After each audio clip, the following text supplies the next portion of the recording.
"In God We Trust" became the official motto of the United States, replacing the previous one, E Pluribus Unum.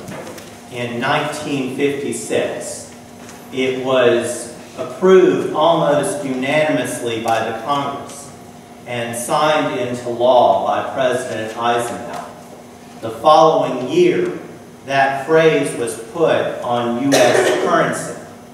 At the time that was done, our nation was in the height of the Cold War, and there was an effort in our national discourse to distinguish who we are and our values from those of the Soviet Union. And for the Soviet Union, their only official religion they acknowledged was atheism. So "In God We Trust" as our motto and on our money became a contrast to that. And we might be inclined to think that because of that, that somehow capitalism is morally superior to Marxism. But capitalism is an economic system, a system of exchange fairly of goods and services. And at best, it is amoral. We have to be careful about looking to capitalism for our morals, because at its base, it recognizes who we are at our worst. Capitalism is based on greed, and based on the paradox that we have wants and we have needs. But as soon as our needs are met, our wants increase. Greed has to have some kind of parameters. We have to have some system of internal ethics to tell us when we've had enough. Because greed on its own is something that feeds on itself and is never satisfied. Greed is something that says to us, take all you can and hoard it, because our resources are limited. Now, on one level, greed represents a very primal and a base instinct, an instinct for self-preservation. That's something that can inspire within us a good work ethic and a desire to be thrifty. But left on its own and at the center of our moral compass, it becomes a destructive force for us and for others. That's one of the reasons why in the medieval ages, greed was distinguished as one of the 7 deadly sins. For us as Christian people, at the center of our lives is the theology of grace, God's unmerited favor. A theology that is based on the love and mercy of God. God's love given to us not because of anything we've done to merit that, but given to us because it reflects who God is.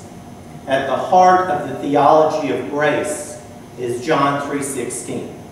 For God so loved the world that he gave his only begotten Son, so that whoever believes in him may not perish, but may have eternal life. Grace represents God's self-giving, God's freely giving the ultimate price to save us. Grace represents the ultimate expression of selflessness. Greed, by itself and unfettered, represents selfishness and is something that will bring us down. This is not something that is brand new. It is something that goes back to the beginning of time, long before Adam Smith wrote Wealth of Nations, or Marx and Engels wrote the Communist Manifesto. James is talking about the abuses of greed in his own time period to the congregation that he is addressing. When we accumulate wealth, whether that wealth is a small fortune or a large fortune, it gives us influence. And influence is always connected to power. And power has the potential to be corrupted if there's not some ethical force at our base. When we think about the abuses of large fortunes, there was a story in last Sunday's paper about how coffee plantations in South America were utilizing slave labor. Slavery is something that is not just a hideous relic of the past, but a part of the current world in which we live.